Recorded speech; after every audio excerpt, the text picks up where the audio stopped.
Europeans. That's what he was like, well, screw that. Viva la revolution. No, I agree with you on that, but I never big day talking. I'm glad I didn't try that. What would happen if they like capture all out of when Well, that's the one that Give him a bit. If somebody sounds good, give him a 10 minutes. It'll make you laugh every time. That's pretty interesting. Who are we missing? We're missing Bard. They're on their way. Should we start without them? No. That's too mean. Yeah. We had someone else do that, and it was unprofessional. Really? Just get some other team. Yeah. No. He left the middle of the debate to go back. And he asked me.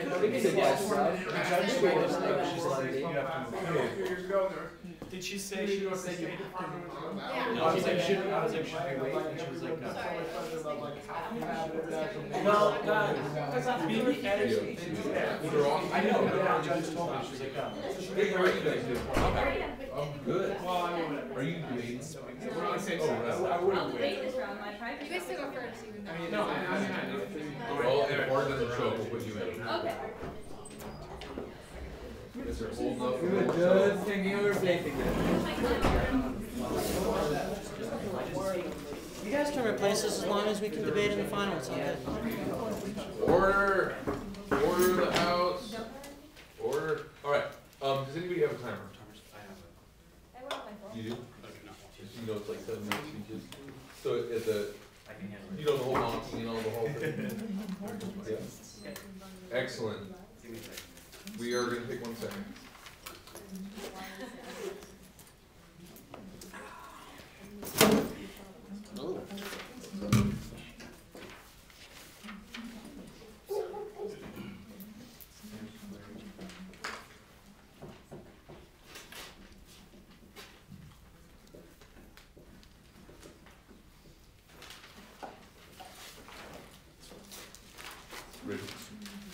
Excellent. So now we will officially come to order, and on the motion about our friends and dare I say neighbors to the south of Cuba, we're going to bring the House to order for a lively and spirited debate. So we'll recognize the first government speaker from Hobart and William Smith's colleges, John Litteritt.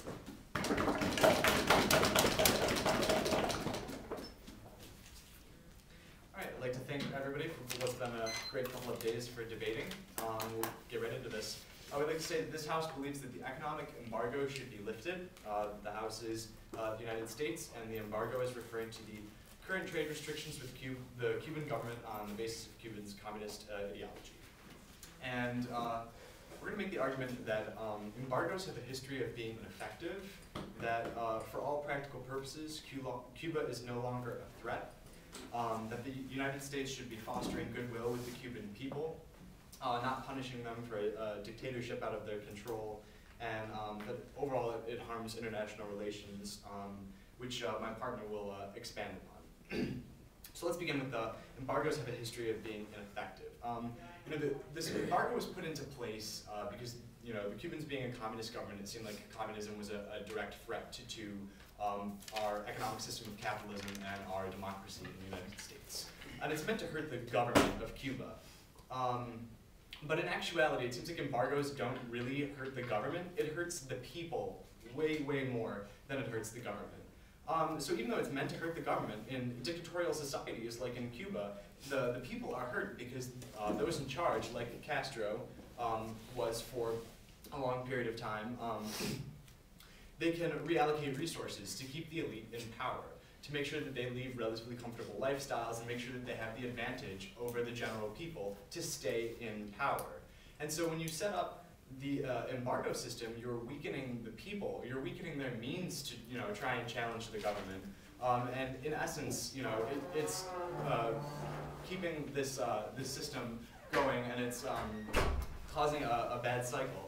And so we're saying that it's more harmful to the Cuban people than it will ever be to the government. And so if it's not going to reach its goal, why should we keep it? And so in a communist-controlled society, doesn't lifting the embargo inevitably just send more money to the government so they can spend more money keeping themselves in power? Well, if it were truly a communist society, then no, it would be all towards the people. And seeing that it is a dictatorial society, also not really, and we'll get into reasons why with black markets that have been set up, that it really doesn't make that big of a difference. And that the government will always be able to, in a dictatorial society, to reallocate resources to itself. So really the people are the ones who suffer. Their standard of living decreases. We're also going to say that the embargo is ineffective and that it harms the American people. Since the embargo was placed to fight communism, it has encouraged black market for Cuban goods, such as cigars. And so it's kind of ironic that in order to fight communism, we have instituted this system where we have limited free trade and the free market and set up what will foster or encourage black markets for Cuban goods, like cigars, which goes against our capitalist nature. That in order to fight communism, we're fighting free trade, we're fighting fair agreements. So really, it hurts us because it attacks our own ideology. No thank you. Now, we'd like to move on to our second independent point, that for all practical purposes, Cuba is no longer a threat. But I'd like to say, the Cold War is over. That Cuba really was only a threat when the USSR was a huge superpower, and they could use Cuba as a vehicle of getting towards the United States, like the Cuban Missile Crisis, for instance. But today, Cuba has no great strong allies that are using them as a vehicle to come at the United States. That, the embargo, as well-intentioned as it may have been, and failed though it did, even if it hadn't failed, there's really no clear objective. Cuba is no longer a threat. And we'd also like to say that communism, as a whole, as an economic system, has failed. We see that communist governments are turning towards free market systems and towards capitalism. Look at China and how they are slowly but surely capitalizing in one way or another. And so we'd say that communism has failed. And so if this embargo's goal is to attack communism, well, communism kind of killed itself. The embargo didn't do that. I'd like to say that politically, Cuba is a dictatorship. It's not really a communist government. And like I said before, it's not ending the dictatorship. It's just making it worse for the common people. And so we'd like to move on to our third independent point, that the United States should be fostering goodwill with the Cuban people, not punishing them for a dictatorship that has become out of their control. I'd like to say that now that Castro has stepped down, there was actually some talk, and in the New York Times they were talking about, there was talk that there could be change, that it's not so clear that the line of succession that's being set up, that it could remain in power. That's not clear, and there's also people who are saying they're disgruntled with the communist government, that they just don't think that the communist government, that the ideology meets the practices. And they're saying, some people are actually voicing that they want to go towards this more democratic or more free market society. And so if we're saying that Western democracy, you're crying out that you're beginning to want social change and you're beginning to fight for it, and we're going to punish you for the dictatorship, we're going to punish the Cuban people for the dictatorship that's not in their control. And so we're saying that we should be fostering goodwill with the common people, and we should be helping them, that this system is hurting the people who we claim that we're trying to help, and that it's not going to get any better unless we do something for them. And so we're saying that getting rid of the embargo is the first step. That will help the common Cuban people a lot.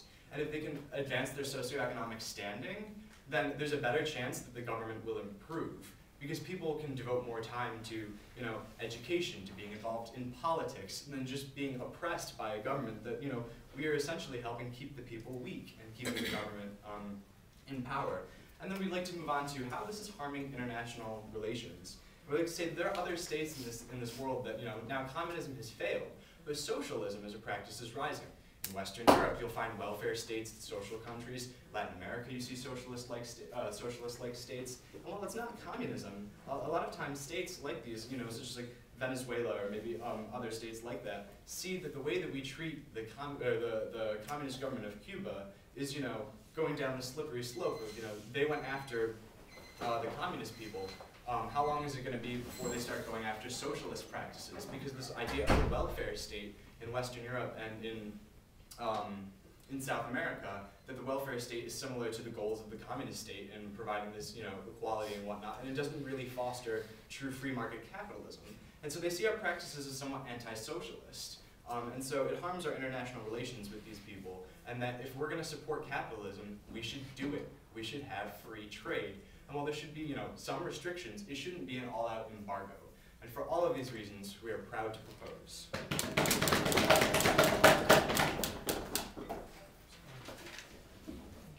Excellent. And we'll recognize the first member of the opposition. Please oppose. Oh, yes, that would be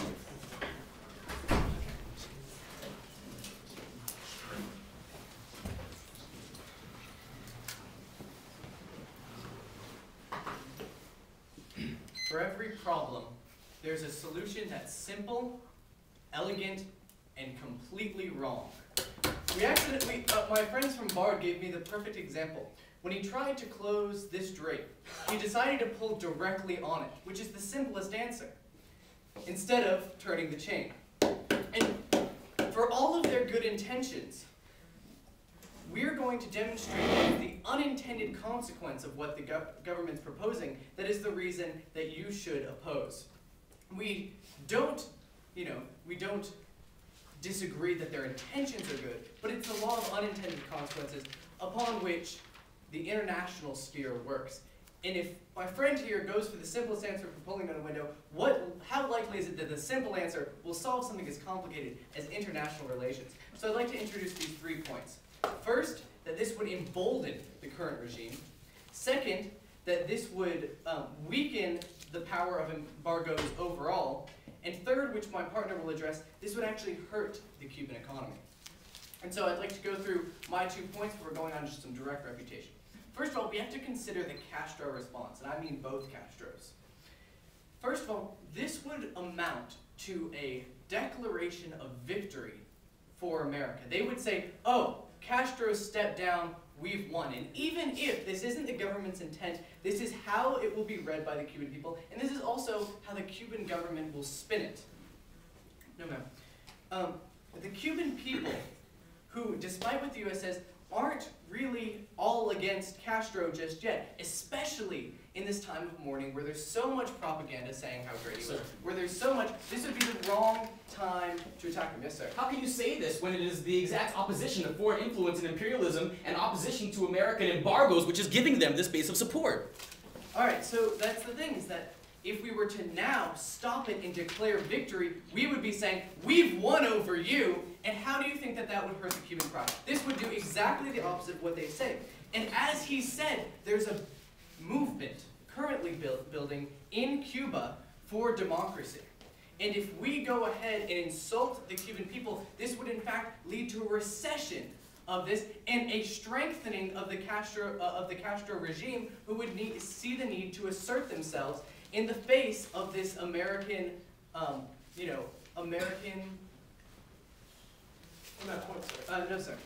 this American arrogance, which they've historically used to their advantage.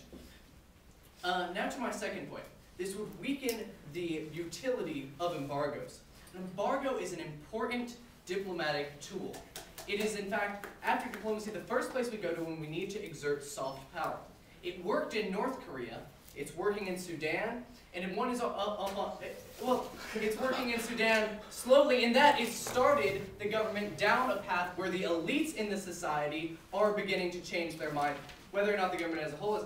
And so these would gain legitimacy, because when the U.S. makes an embargo, we've had one on Cuba for 40 years, and if we keep it on until they become democratic, it says when we put an embargo, we don't let up. But if we do what they say and remove the embargo, this tells countries that, you know what, if you buckle down, we will just give up. And the problem with this, just let me finish. The problem with this is that if we go back, unless the U.S. and unless the hawks in the U.S. government can use embargo to assert themselves, they're going to go to hard power as the first option. This would lead to an increase in war, an increase in aggression by the United States, and it would have it would lessen the ability of a wonderful diplomatic tool. So I'd like to, with this, go on to some straight refutation. Yes, sir. Haven't we already demonstrated that Cuba is not a real threat? Unless you can pose a reason for why we would turn to hard power in Cuba, I don't think that that's a viable alternative. It's not just about Cuba, that's what we're saying. You have to look at the bigger picture. You have to look at how this would affect the embargoes that we have going on in other places where we would use hard power, like Iran. So let's talk about their contentions. First of all, they say an embargo is ineffective because it hurts the people. And first of all, I'd like to say, they say it hurts the people, But ultimately, we'll show that, first of all, the embargo has been a good thing for the Cuban economy, counterintuitive though that may seem. And it's because they have had to, struggle economically that there is this movement building for democracy. But if this pressure hadn't existed, then this impetus to get over communism within the own country would not have come out. They say it doesn't work embargoes don't work, but it clearly worked in North Korea when, after a long set of embargoes, they gave up an entire nuclear weapons program. And if this isn't evidence of embargoes working, I don't know what is. So, on to their assertion that Cuba is not a threat. First of all, we're not talking now about threat. They're stuck in this Cold War mindset where you only have to have an embargo if they're a threat. But our goal here is democratization and prosperity for the Cuban people.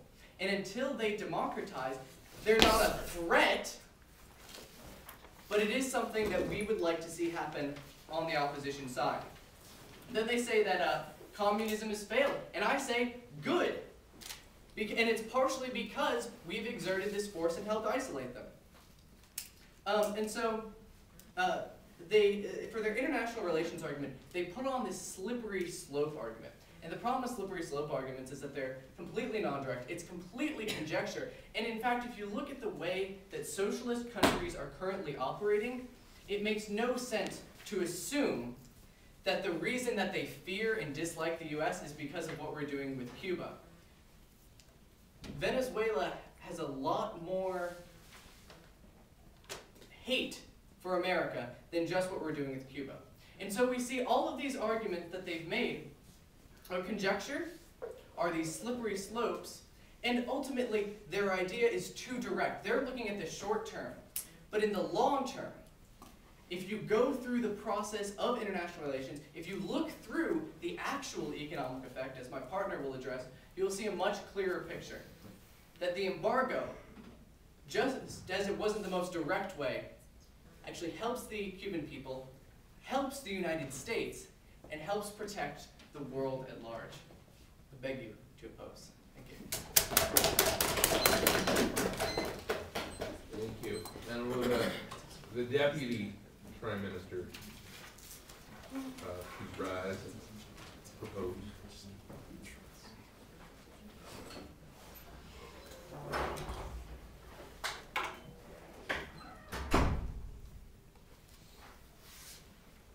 Deputy. Sorry.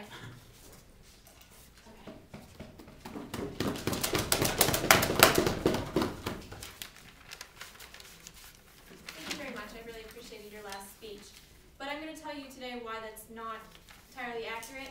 So first I'd like to, readdress our points, and then talk about how the last speaker, they don't really stand on what they were saying, and how our plan is the most effective plan to take, and that's exactly what you should vote for. So first, my partner talked about how the embargo's history of ineffectiveness is something you really have to look at. The last speaker talked about how the embargo with North Korea was unsuccessful. But the thing is that North Korea also could not afford their nuclear weapons program. It's not necessarily because of the embargo, and you have to show like a direct link. The thing is that we see that the embargo has not changed any policy in Cuba. They even decided to not become communist or give up the dictatorship. They haven't enacted any democratic policies or anything like that. Not anything to the effect of what we're talking about, which is the reason why it's supposedly still in place. No, thank you. But the thing is, people can realize on their own that they want the kind of political change and social change. So that didn't have anything to do with the embargo, yet we're still getting the effect that we want. We wanted them to adopt more democratic principles, but the embargo is not the way to do that. And we already demonstrated how the embargo is not, no thank you, the embargo has not had any effect. We have to acknowledge that if the embargo is not effective in the last 40 years, there's no reason to continue harming the people of Cuba and our own people. We talked about how it harms the people because it reduces the standard of living in Cuba. I mean, that's not something that we're intending to do. We're not against all Cuban people. We're against their policies, and that's the kind of approach that we need to take. That's the kind of message that we want to send. Secondly, it harms our own people. How can you say that it's not, it's obviously not the effect that we're trying to have. People go over to Cuba or go to Mexico and get their Cuban cigars or get whatever they're trying to buy, which bypasses the embargo and demonstrates that the American people as a whole are not really against communism, and they don't think that the embargo is an effective way to refute that. Go ahead. How does the purchase of cigars on the black market show a substantial hurt on the American people in total? Because that we're sending a message that our policies don't matter to us. That is a harm. That is a harm to all of the people. That we think that black markets are okay, and even though we can acknowledge that they exist, we're not doing anything about it. That's a huge harm to everyone. Shows that as a government, we're not changing our policies, and that we're sort of being a little bit hypocritical, don't you think? I mean, we need to follow our own policies and our own standards. We don't think black markets are acceptable, and since we know that they happen, and that we're limiting free trade by having this embargo, we need to go back and readdress why this embargo was put in place and think about whether it's the best policy. And government has said no. The purpose of it is no longer necessary, and therefore we should not have it anymore. The third point my partner made was that with Fidel Castro resigning, people have voiced a desire for social and essentially political change. That's the message that we should be hearing. It had nothing to do with the embargo. It had to do with their own desire to look at their own government and say, this is not working for us. So that is exactly what we need to think about. I mean, if they already have that idea, if the people are already voicing that want for change, then we don't need to have the embargo in place because enough people will come forward if that is really what everyone wants in Cuba. And I think we agree that autonomy is probably the best system of relations between countries. So we shouldn't be trying to force this impact that the last speaker talked about, where we are trying to demand that all countries become democratic. That's not a good policy. The fourth point is the idea of poor foreign relations, and the last things I've talked about sort of point towards that, but since we understand that there are mistakes that we've made and that our policies are not necessarily effective, at some point we have to change them. We can't just say that they should continue forever without having sort of any adjustment or any reflection on whether it's successful. I mean, we have to look at whether our consequences are really what we intended, and they're not. We did not intend to hurt everyone in the people that are not in power in Cuba. We intended to affect their government and their system of government.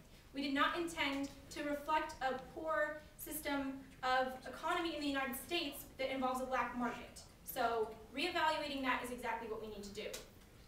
Okay, so I'll refute the last person's comments about how it would be a declaration of victory. That is ridiculous. It's not a declaration of victory because we still have embargoes in other countries, and while embargoes might not necessarily be the most effective, we need to reevaluate each one individually. So it's not saying that we're going to abandon embargoes altogether. We're saying that on reflection of this embargo in Cuba, it's not working, and therefore we would abandon that embargo. So there's no such thing as declaration of victory in this kind of case. The second point he brought up was the weakening the utility of embargoes, and I already talked about how that's not even true. I think that it's fairly clear that with the policies that we have in place, we're not really demonstrating what we as people want, what our values are. And we need to really think about how our foreign policies are being affected by what we're reflecting to other people. So we say that Cuba, there should be no economic embargo, and that should be lifted. There's no need for it. The historic reason for why it was put in place is no longer necessary. Communism is not nearly the threat it was, and since Cuba doesn't even have the kind of communism that we were trying to fight, it again reiterates the point that we should not have it in place. We don't want to be harming our own people as well as Cubans. We want to be affecting their government, and since it wasn't successful, we should abandon the embargo. And for all these reasons, the fact that the Cold War is over, that it's not successful, we say that abandon this embargo and vote for government. Thank you.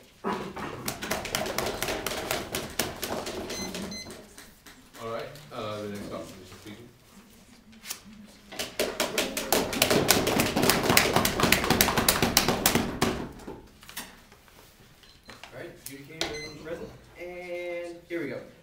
gentlemen, it is truly my pleasure to continue this debate for the opposition side. And now the structure of my speech will entail some refutation of what was just brought up. I'm going to bolster my partner's arguments, and I'm going to bring in my new matter and the fact that lifting the embargo will actually have a negative impact on the Cuban economy as a whole. Now, the last speaker got up and said that the historic reason for the embargo being in place is gone and therefore it should end. But ladies and gentlemen, as my partner said, when we implement a policy as the United States, it is very important that we stick to it. Many of the original reasons we implemented a policy are gone due to Cold War, due to the end of the Cold War. But as the United States, we still maintain these policies. For example, as we had a debate about Israel, the original reason we supported Israel is because the Soviet Union backed Palestine, so we immediately chose the other side. But yet today, we see the original reason is gone, but our support still remains. So the fact that the U.S. shows that it really must stick to its guns is important for maintaining our political clout within this world. No, no, no. The second issue talked about the embargo isn't working. Well, how can you prove it isn't working? If these people are rising up and want some kind of change, how can you say that isn't due in part to the embargo? How can you, no. How can you say that this isn't partially due to that the people say, okay, the embargo is bad and therefore we're going, and the main cause would be Castro's opposition, so therefore we're going to oppose it. Sir? If the economy is so successful as you're about to talk about, or then if lifting the embargo would damage the economy, then why is it effective? Why is the embargo is effective as a diplomatic tool. The embargo is effective as it still shows that the United States is going to maintain its policy that it had. She talks about some of the harms, and the harms being the black market. Ladies and gentlemen, these harms and impacts are minimal. If a few people are buying Cuban cigars, so what? So what? If the American people want their Cuban cigars and they're going to get them, this doesn't illustrate that the policy doesn't necessarily reflect the will of the people. It illustrates people like nice cigars. It illustrates that perhaps the people still don't like the idea of having free trade with what is still considered a communist country. Now, I want to talk about my partner's arguments because they're very important. This isn't a good time to lift the embargo, as he said, because Fidel Castro has just stepped down. And the government said, well, it won't be viewed as Americans declaring victory. Well, it will. The Cuban press and through Fidel's control will spin it as the Americans declaring victory, and this is the wrong time. This will only embolden Fidel Castro and his brother Raul to reaffirm their power and say, look, the Americans think we're weak because we're stepping down, but we're going to show them. We're going to show them that we're still in control. Yes, Lucas. Isn't this entire concept of victory and defeat, us and them, the exact type of mentality we need to move beyond from the Cold War era? There's still Castro's opposition to the United States isn't going to change, and and the us versus them mentality is still in place as long as he's in power, and we don't want to embolden him any further. No, and as my partner talked about, we don't want to weaken embargoes as a tool because they are an effective means of use of soft power. No, and they are effective. No. They are effective means for use of soft power. He gave examples of North Korea. We have embargoes on Iran. What about the embargo we placed on South Africa? Did that not have positive impact? No, man. These things are an effective tool, and as he said, we don't want to resort to hard power because there are situations, maybe not with Cuba, but certainly with Iran, where if we run out of diplomatic relations, we will resort to hard power, and so we want to not devalue embargoes. Yes? Please define effectiveness, because it doesn't seem like this is very effective at all, since it has made no change in Cuba. It has made no change. Oh, you know what? I'm going to talk about Cuba and why it's actually good for Cuba. This is leading right into my new matter because this is what's really beneficial for the Cuban people and the Cuban economy as a whole. Now, we see in the Caribbean section of the world that those who do have strong trade relations with the U.S. have been perpetually impoverished by the policies of the U.S. The U.S. subsidizes its agricultural goods so heavily in the case of countries like Haiti and Jamaica, it's cheaper to buy the U.S.'s goods. We want to stimulate the economies within Cuba. We want to say that Cuba should have its own strong economy, and therefore we want perhaps keeping all the U.S.'s goods out of it is a good thing.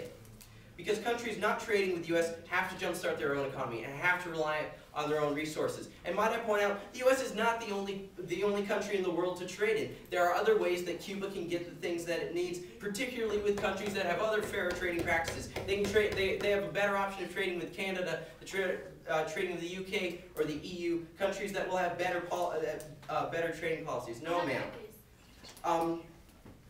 In this transition to democracy, as we're talking about, we don't want to weaken Cuba's economy any further and to therefore establish that the old way was better than the new way. So overall, by having the embargo, it makes Cuban goods more valuable in the world market, which is good for their economy. But also, it prevents the resource and labor exploitation by American corporations within Cuba. If we break down these barriers, if we have these free trade barriers and say we accept Cuba into the WTO, that's not going to be beneficial to them. This is actually going to hurt their economy, because the bottom line is Cuba's economy is stable. The social services that they have provided for them are some of the best in the world, and therefore, by avoiding trade with America, we see they don't have as many of the problems that it could have. They don't have massive credit problems. They're not so tied to the American dollar, which is falling. If the stock market crashes and they were trading heavily with us, then that would have a negative impact.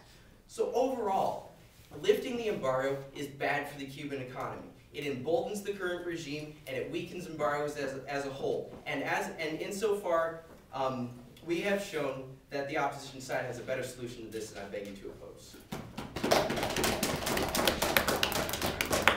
Excellent. All right. The second government speaker.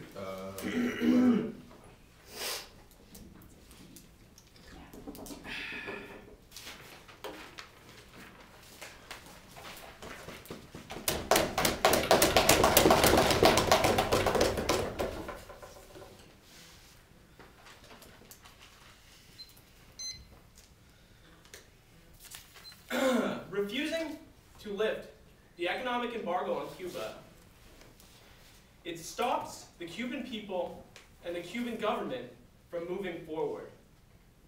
This is my extension. But first, I need to deal with some of the points that were just raised. We seem to see some interesting arguments put forth by the opposition. They say the Cubans would spin it to make it look like an American victory, and that the U.S. would see it as letting up and thus weakening their political capital abroad. And as my partner pointed out in a point of information, this just furthers this us versus them dichotomy that was put forth by the first government team here. Also, something interesting that was brought up by the first government is that limiting free trade in a country to punish them for communism, which is opposed to free trade, is sort of it's a confusing approach. So now moving on to some of the more interesting points that were raised that I think really they work to my advantage is that the second speaker here conceded that none of the reasons that we put this embargo in place to begin with are even still relevant. He said that sticking to our guns was, I believe, the phrase he used. Even though we may be wrong, this does not seem logical to me. Sticking to our guns for reasons that we can no longer explain. Now, he said time and again, this embargo is effective. The embargo is effective. He said it twice, at least. And is this embargo from whose side? You know, it's not effective to the U.S. government because lifting it because it's helping the Cuban economy, as he pointed out. And so it's not effective from the U.S. angle at all. And is it effective from the Cuban angle? Well, I mean, I guess it's given them a stable economy, which was actually said in the first speech and the second speech. Stable economy. Now, if you have a stable economy, and you have an embargo on that stable economy for reasons that you can no longer explain, then why not trade with them freely? Why not give them the option? If the Cuban economy is so stable, then give them the option of trading with the United States. We're not flooding their markets with our products. We're suggesting that the embargo be lifted so that they may have the option But you seem to disagree, sir. And yet, isn't it true that before 1959, under the Batista regime, there was mass oppression of the people, and they were basically a puppet of the United States? Thank you. Yeah, and that was in '59, right? I think he's talking about the stability of the economy today. Now, moving on. The way that my extension breaks down is that the embargo itself, it prevents the Cubans from moving forward in 3 ways: politically, economically, and culturally. Now, we're all for promoting democracy in other nations, not forcing it upon them, mind you, but promoting the ideals of democracy and freedom. And I submit to you that the best way to achieve democracy in Cuba is to engage them in dialogue. But you seem to disagree. But didn't the first government say that there's already a pro-democracy movement that has come Thank under you, the thank you. embargo? And would not this movement be flourished, but be aided by the opening up of relations between the United States and Cuba? I believe it would. It's not that the United States would suppress a democratic movement. They would support it. Because as you said, they oppose the regime that's in place right now. So political upheaval in Cuba would be good, right? So, fleshing out this argument a bit, engaging them in dialogue would be very beneficial to the democratic movement itself, because U.S. antagonism is what keeps the Castro regime in power. You've seen it with Ahmadinejad in Iran.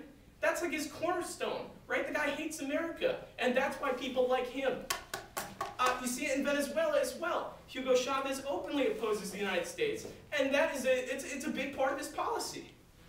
and it is their anti-imperialist ideals that keep them in power.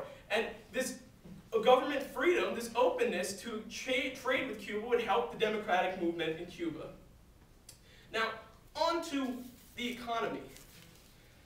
You have two things here, right? You have economic freedom and economic equality, right? And what has happened in Cuba is you've got somewhat of economic equality, but that has been at the expense of freedom. The Cubans, at the expense of freedom, the Cubans protect equality, right? And what we're proposing is that this success that has been established within the economy would only be bolstered by lifting the embargo. Lifting the embargo would allow for the possibility of economic freedom, not forced, mind you, but permitted, and it would only increase our options, as I said. Now, my third point, which speaks very directly to the dichotomy that was put forth by the first team here, was this mentality, this us versus them. You know, as was pointed out, the Cold War is over, folks. Warsaw Pact has been dissolved. The Berlin Wall has fallen. We have this old mentality concerning a new international agenda. We have a completely different setup of the United States as a hegemon internationally, and it has changed the way that the world is viewed. Now, just to summarize simply, we have this embargo that has been put in place for reasons that no longer exist. It is being maintained for reasons that don't make sense.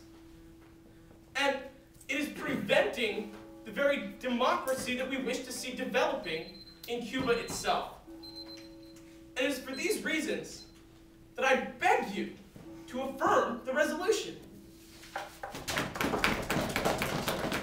Thank you very much, and we'll recognize the next opposition speaker.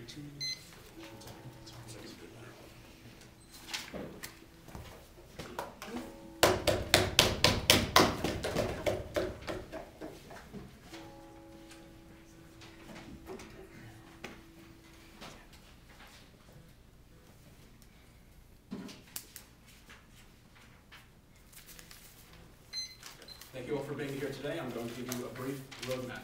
First, I'm going to spend some time refuting the new claims that were brought by government, and then I'm going to move on and bring in a new matter, bring in some new ideas where I think this debate needs to go, where the core of this debate really lies in principle. Okay, first, the new matter that has been brought up is that the government claims lifting the embargo will be the way forward.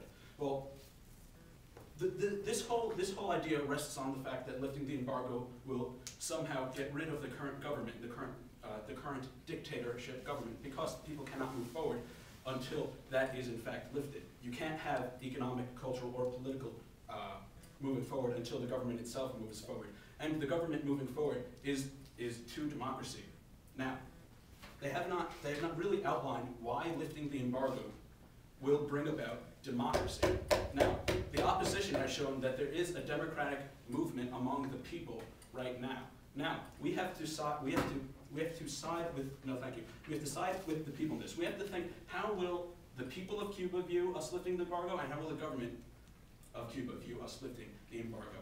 We talked about how the government of Cuba would spin us lifting the embargo as us sort of declaring victory. Let's consider another possibility as well. What if the government of Cuba spun this as a victory for their government, a victory for their communist dictatorship? Here. If the government of Cuba spun us lifting the embargo as a victory for them, it would be a great rallying call to continue in the direction they are going.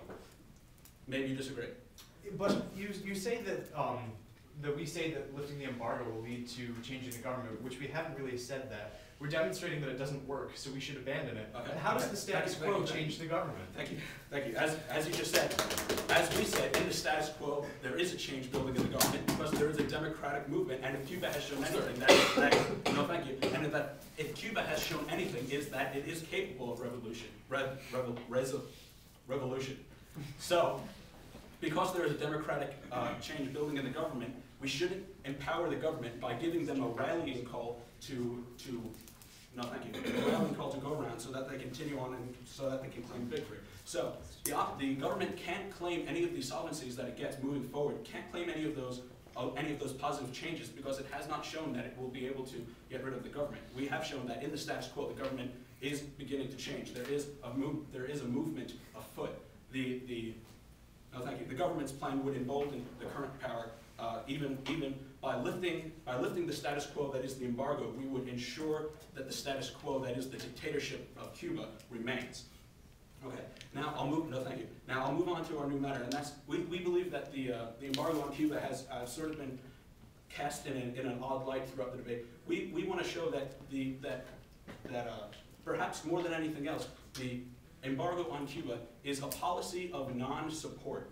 Will the embargo actively bring about change? We believe that it can, and that it certainly has. But no, thank you. But moreover, the embargo is a message of non-support. It is a moral statement that we will not support a government that does not listen to its people. We will not support a government that does not grant basic human rights, that does not grant a free press, that throws artists in jail, that throws poets in jail if they disagree with Castro's revolutionary message. We will not. No, thank you. We will not support this. And taking down. No, thank you. And taking down the embargo shows nothing but that we are conceding that as first officer said, that if you stick out long enough, we just won't care anymore. If you stick out long enough, we're going to forget about it. We say we will never forget about the principles which this country was built upon. We will never forget about the principles of maintaining civil rights. We will never forget those principles. Or maybe you think we should. No, it's not that. It's just that I think that first opposition said that this policy is good for their government, that the embargo is good. So how would that encourage them to change the policy that's benefiting them? Yes, thank you. Yeah. Currently, the government is using the embargo as a rallying cry. Look what the imperialists are doing to us. Look what the imperialists are doing to us. They are using that as a rallying cry. Obviously, first of all, it's not working if there's a democratic movement afoot, so it's a bad rallying cry. Second of all, we've also shown that if you take it away, they'll use that as a rallying cry as well. So if you have the lose-lose situation of no matter what you do, the Cuban government claims victory, why not take the path that at least is the moral one?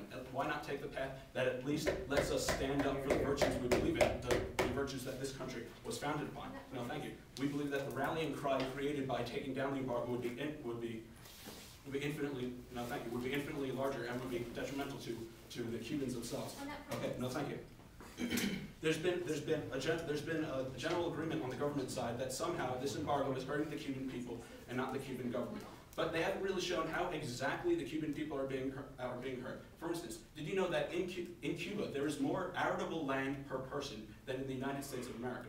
This shows that if Cubans are really facing economic hardship, the Cuban people are really facing economic hardship. No, thank you. It is the fault of the government. It is the fault of the government not distributing things well, distributing things equally as the government claimed that they were doing. But this is obviously not the case. This shows that it's not the U.S. that is hurting the Cuban people, but it is the Cuban government that is hurting the Cuban people, which is why we always firmly oppose the Cuban government, but not the Cuban people. No, thank you. Government has started to bring up this us versus them mentality. Well, we believe that by keeping the embargo, we are including the Cuban people within the us. The us is the people who support democracy. The us is the people who support civil rights and free and open government. The only them we're casting is the dictators. The only them we're casting is the people that oppress their constituents, that throw people who disagree with them in jail, and that rule their countries with an iron fist. If it's wrong to cast those people as a them, then we're certainly glad to be wrong if that's the case. The main point is that this embargo is a symbol of non-support. It is a moral message. It is a message which we cannot afford to suddenly renege upon. They say that the reasons the embargo were in place are long gone. Communism is long gone. But what was communism? Were we against communism itself, or was it representative of all the things that we disagree with? Communism as oppression, communism as inequality, in fact, rather than equality. These reasons still exist in Cuba. We need to keep the embargo as long as they do, for the good of the Cuban people. Thank you. All right, our last member of the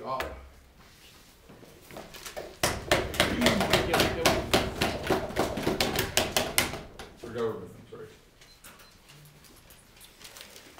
Yes, for government.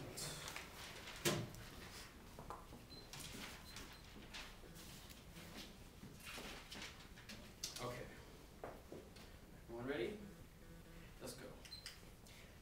Ladies and gentlemen, we have failed. And let me illustrate to you this really quick before I get into my argument and then my refutation, how we have failed. A number of simple, direct questions. Questions that are so simple and direct, and they're so obvious that he would actually use that against us. And these answers are so obvious and direct and blatant.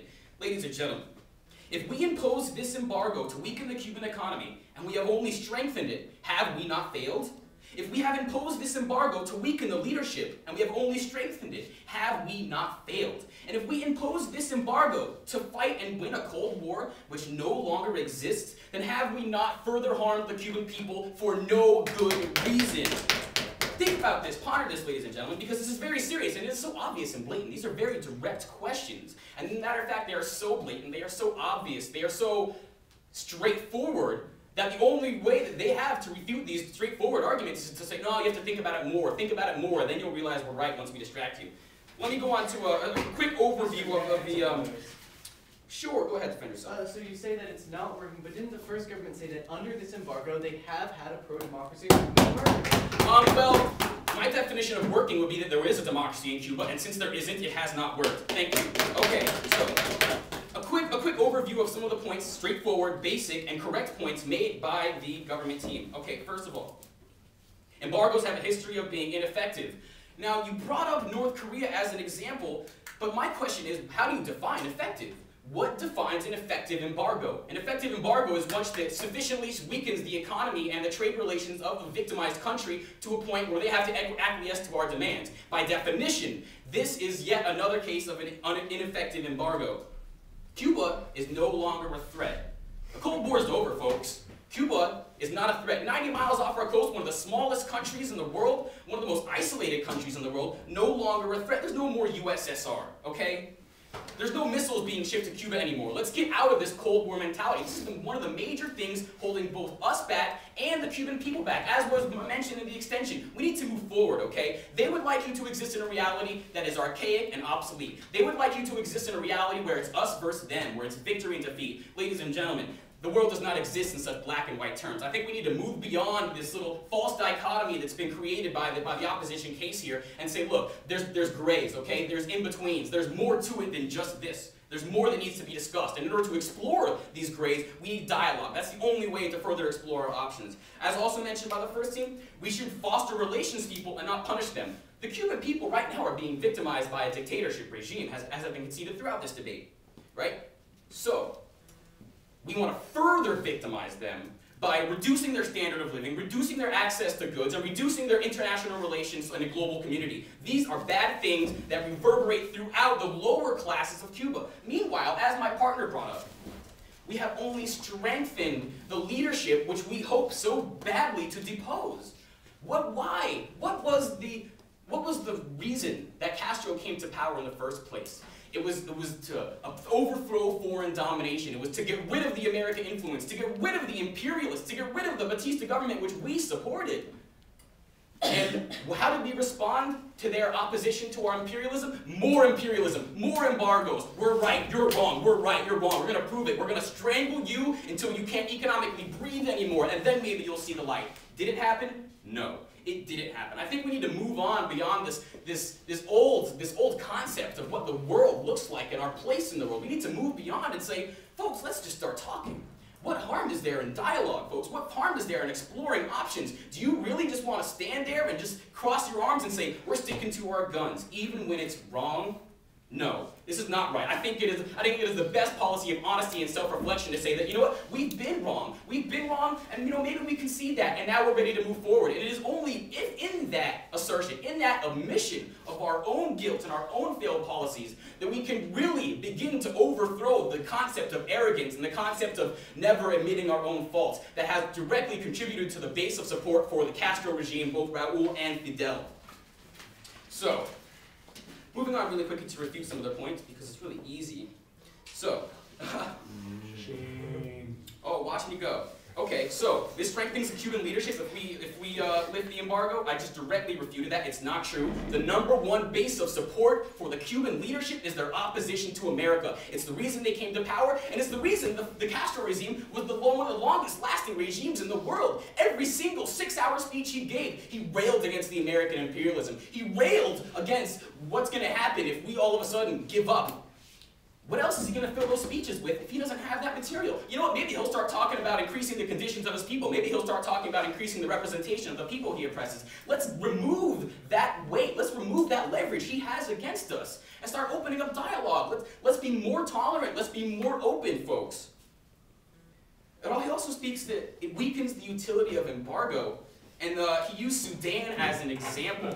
I'm kind of shocked that he even was so bold as to use Sudan as an example of successful embargoes. Nothing in Sudan has changed, and that is a tragedy, and embargoes will not change that. He said, we need to use this embargo until it works. He said, until it works. Well, it hasn't worked for 40 years, folks.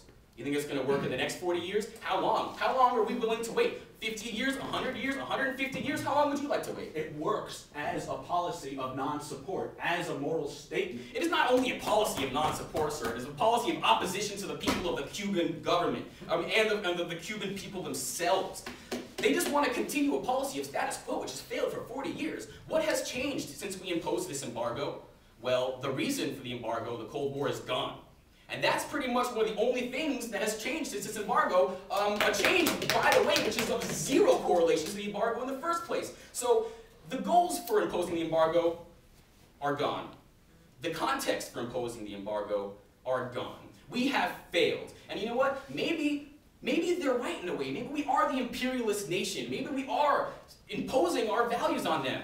So let's just say, hey, let's start over, folks, okay? Because we're tired of this. We're tired of living in a dichotomy that is ruled by 40 years of Cold War. This is the new millennium, folks. Let's get real. We are not living in an us versus them, victory and defeat, communist versus capitalist society. This doesn't work like this anymore. It is exactly this type of black and white that they would like you to see, that it is like this. But ladies, The Cubans are not our enemies. They are our friends, and we should treat them as such. We need to build and repair the relations that we have so wrongly destroyed, and let us move forward with the Cuban people. I beg you to close. All right, then our final opposition speaker.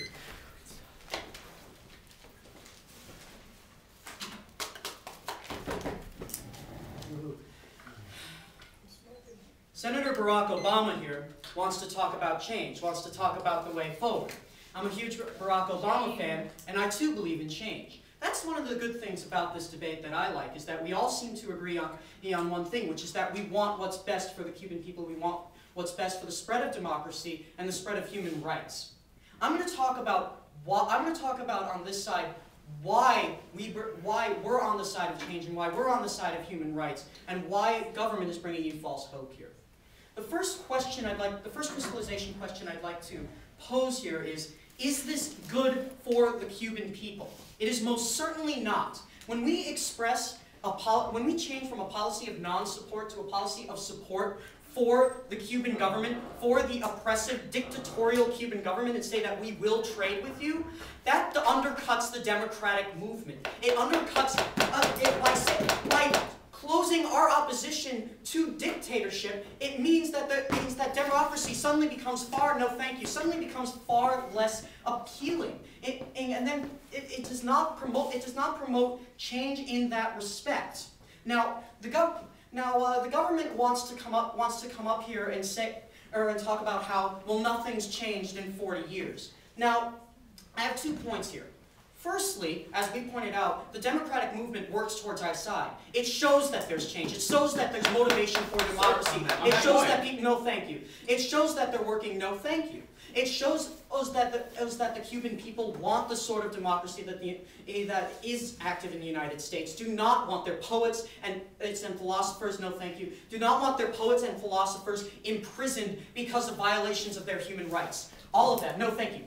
But that's my second point. Even if we were to concede that it's a failure, think about what government has done today. All they've done is say the status quo hasn't worked. Government's job is to provide change that actually will solve the problems that they're advocating. They provided no reason for us to believe this. We've argued that it will strengthen the Cuban government. This has not been addressed. We've argued that it will weaken the democratic movement. Not addressed. I'll let you address it now. Didn't you hear in my speech how we're talking about how this would improve the socioeconomic standing of the people and encourage political participation? Yes, you have said that, and it's flat out wrong, because all the resources that we're talking about will end up being locked up inside the Cuban government. This isn't a democracy, this is a dictatorship that we're talking about. And as my partner pointed out, if the Cuban government has so poorly distributed resources that they're not using this arable land to their advantage to actually build up their economy, then why are we to believe that they'll share these resources in this way? You can look at North Korea as a great example of this. No, thank you. There's a dictatorship. No, thank you. There's a dictatorship, Kim Jong-il. Whenever we provided him with money and concessions and for him to stop his nuclear weapons program, does it end up towards the people? Does the status of the people improve? Absolutely not. This is not how it works in a dictatorship, and it is naive for government to believe this. So, no, thank you. So with that, let me go into my next question, which is that is it good for the Cuban government, the current regime? And this is a bona fide yes. They want to talk. Government wants to talk to you about how Castro opposes American imperialism. Opposes American imperialism. What this will show to the Cuban people, that his opposition has been a very clear success. It has been no, thank you. It has been a success because now the Americans are buckling. Now they're buckling. They're moving away from their ideals of democracy, away from their ideals of fairness to all people. No, thank you, and supporting this regime. In the Castro and the elites will be able to use this to stay in power because this is clearly a success for their government. Sir. Sure, what's that? Can you outline with specific details the democratic movement upon which you have placed the crux of this debate? You guys brought up the democratic movement. You guys ought to have been the ones to specify. We believe that there's a democratic movement going. But furthermore, if you're now willing to say that there is no democratic movement, or that there's not enough specifics to say that there is, then we still win, because that shows that there's going to be more support for Castro. Castro will be able to make this a success, and there's no democratic movement that will be able to oppose him. So yes, it is a success. It allows them to avoid their treatment of the Cuban people. It allows them to paint this as success, drum up Cuban patriotism, and ignore the fact that poets and philosophers get executed. Ignore human rights violations. Ignore the economic problems of how they're distributing their available land. Ignore all these issues that clearly harm the Cuban government's standing. So, on that point, please. Sure. Okay, you're actually knifing one of your other teammates because they argued that arable land was supposed to be an example of how the Cubans are doing well, and that they should be. No, that's not what my partner. That's not what my partner. No, that's not what my partner said. What my partner said was that this is proof that if the Cuban economy is having problems, and clearly there are other reasons other than the embargo. That's what he said. And therefore, we may not even be talking about the embargo. We may be talking about poor land distribution here. So that what we're saying is no, thank you. That this is a more nuanced issue, just as my partner here on the first bench already told you when it was clear that I don't know how to work with blinds. So let me bring you back to the first issue of this debate, which is change. And the number one question you need to ask is, will government provide the change that they want? And it's clear, and if the Cuban government is able to maintain power, and if the Cuban people are not able to gain more human rights and more access to democracy and more access to these basic goods, and if all they can provide to the American people is maybe there'll be more cigars for us. Filthy habit, by the way. Why is this a good thing? And then clearly they are not providing the change that they want, and therefore they have not fulfilled their role as the government bench. Opposition, however, has told you that we believe this is a moral issue. Opposition has told you that we want to stand opposed to democracy, that we want to stand opposed to violations of human rights. We believe these are issues that everyone can get behind. And because of those reasons, because of all the reasons we've provided for you today, you must oppose this resolution. Thank you very much.